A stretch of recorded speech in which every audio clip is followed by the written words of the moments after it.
Recently, I've been going through and watching all of the live-action Disney remakes. Please pray for me.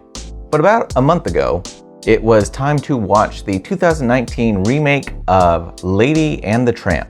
At first, I thought it was just like the original. There was the opening shot in Christmas time at some turn-of-the-century town, and then all of a sudden, this came on the screen. Oh my goodness! This is very different from the original. There is something here that is definitely not historically accurate to the turn of the century. I am of course speaking of those electric Christmas lights in the background. This movie takes place in 1909. Everybody knows electric Christmas lights weren't even invented until 1882. Huh. Well, at least I know that they didn't have colored Christmas lights back then. Oh, no? Okay. The very first Christmas lights were actually colored. I guess they already figured out how to put paint on light bulbs back then. Huh. Okay. Well, at least I know that interracial couples shouldn't be a thing.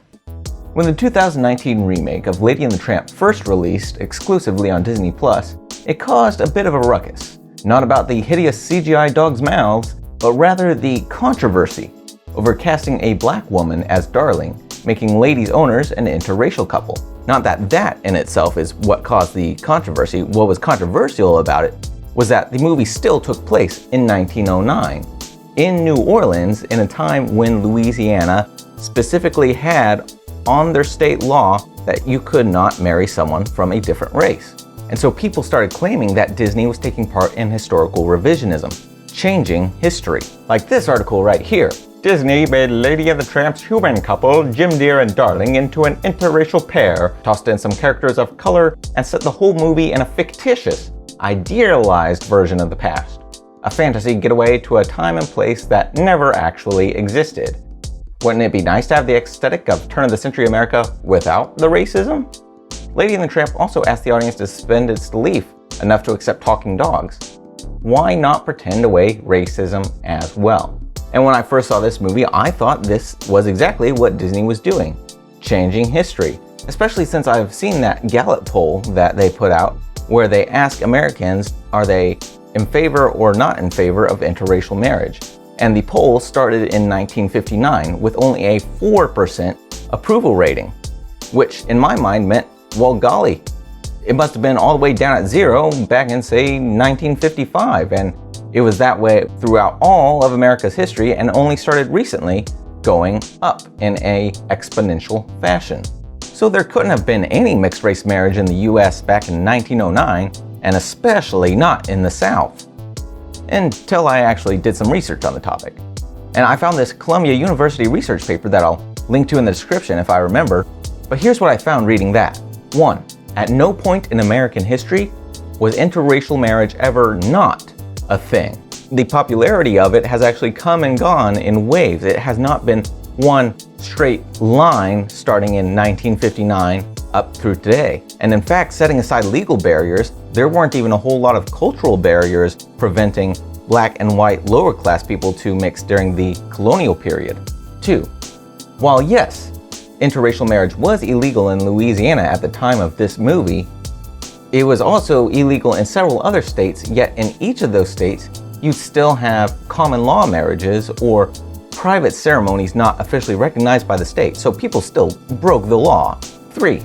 In the South, there was much more of a cultural stigma of white women marrying black men. The version they have in Lady and the Tramp with a white man married to a black woman was not as culturally stigmatized. They were both still illegal on the books in Louisiana, but there was less of a cultural taboo around it. And lastly, there may have actually been a rise in interracial marriage in the 1910 census, 1 year after this movie is supposed to take place. But that could just be statistical noise from a low sample size. However, we do know that there was a decrease in racial antagonism in the South in the decade between 1900 and 1910. A small decrease, but still a decrease. So, taking all that into consideration, would a mixed-race couple in 1909 Louisiana be unlikely? Yes, very. Would it be impossible?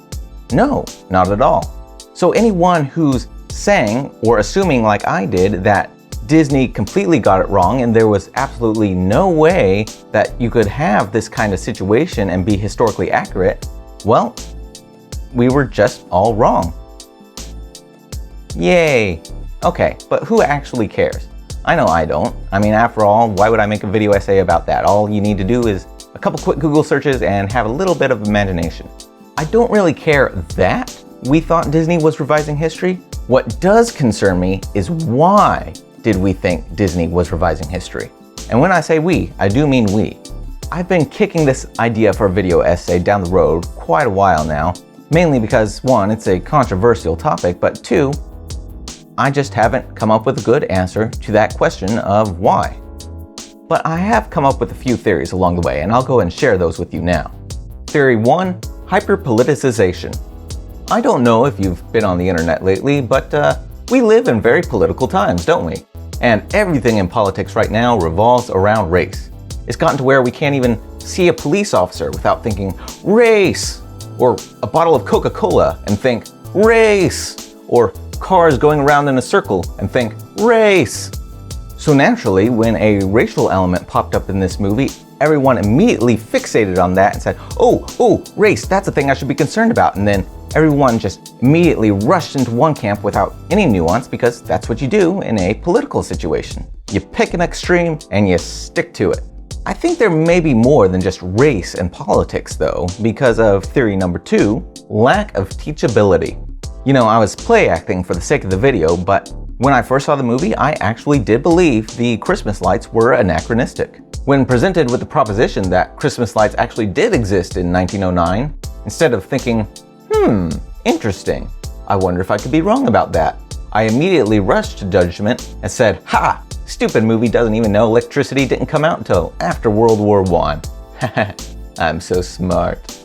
It's this kind of prideful attitude which permeates our culture that led to everyone immediately assuming that this marriage was historically inaccurate without even taking the time to possibly consider that, maybe it could happen somehow.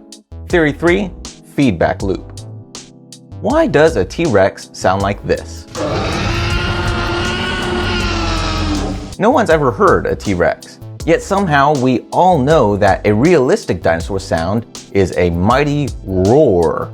Somebody somewhere down the line made an early dinosaur movie, made a sound effect like this, and everyone liked it. The next guy who had to make a dinosaur movie used the same sound effect because the people who saw the last movie liked it, and he put it in this movie and everyone liked that, and then the filmmakers just kept feeding off the audience, and the audience kept feeding off the filmmakers, and as more and more filmmakers started using the sound, the more the audience started to label that sound as the authentic dinosaur voice. And the more the audience expected the sound, the more the filmmakers gave it to them. Until now, it's gotten to the point where if a dinosaur did anything less than roar, the moviegoers would walk away in an outrage from such an unrealistic movie. So it is with movies about racial history. There were a ton of movies about all sorts of things taking place in different eras of US history, from colonial times to Civil War, Reconstruction, the Civil Rights Movement, everything. And some mentioned race relations, but some movies didn't. Some movies had good messages and some had bad. But the point is, it was all a mixed bag. However, the movies that really resonated with people were the tearjerkers about minorities getting mistreated. Hollywood took notice, especially in the late 20th century, and began making more of those types of movies. And as the audience saw an increasing number of these movies, they began associating the experience of these characters with the experience of all people that looked like that in that time period everywhere across the country. To the point where if we have a story featuring a black woman married to a white man in the Deep South in the early 1900s, and for 30 minutes of screen time, she is not getting ostracized, abused, or belittled because of her race, 30 minutes out of her whole life, the audience walks away in an outrage from such an unrealistic movie. I ran into this situation myself way back in high school. I was writing this novel about this kid and dad in the Civil War who, after they enlisted in the army, tried to desert and go on this treasure hunt. I had originally written a slave character into this novel, but upon second inspection in my rewrites, I realized, this character actually adds nothing to the plot. I should just write her out. She shouldn't be there.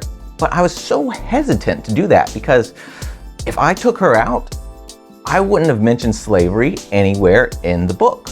But why do I need to mention slavery? Well, the only answer I could think of was, well, this is a Civil War story. Simply the done thing. I don't know if I'll ever get back to rewriting that novel, but if I do end up taking out the slavery element, I may run into some trouble because of the fourth and final theory I have. Theory 4, Inference. As I'm sure you know, film is made up of several still images called frames. No actual motion has been captured on celluloid, they're just still pictures. But when those frames are shown rapidly in succession, our brains detect the change in the frames and infer that motion is happening. As it is with the camera, so too it is with the story. You can convey just as much through what you don't say than what you do say. Since Lady and the Tramp didn't even mention race at any point in the movie, folks are inferring that the filmmakers are actually trying to imply that racism was not a problem at all in the early 1900s. By not saying anything, Disney is communicating all the wrong things. And it's through subtext, what is not said, that oftentimes so many of these wrong messages get across. Buster Keaton's The General takes place in the Civil War. It was made in the early 1900s. The hero is a Southern soldier, and not once does the film mention slavery. Does that mean it's a dog whistle meant to promote lost cause theory and Keaton was really implying that slavery was justified? Maybe. Or it could just be a story about a guy who drives a train. After all, the plot has nothing to do with slavery, just like my novel. We can always use context clues and do research, but I'm not a mind reader. So I will never know with 100% certainty what someone else is trying to imply. I can only take responsibility for what I infer. But even if the filmmakers don't mean to imply anything, don't they still have a responsibility to predict what the audience might infer? Shouldn't Disney have recognized the political climate and the feedback loops we're in and have at least put one line in the dialogue addressing race? Maybe. I genuinely do not know. All I can say for sure is that storytelling is a very delicate balance between what you want to say and what the audience is going to hear.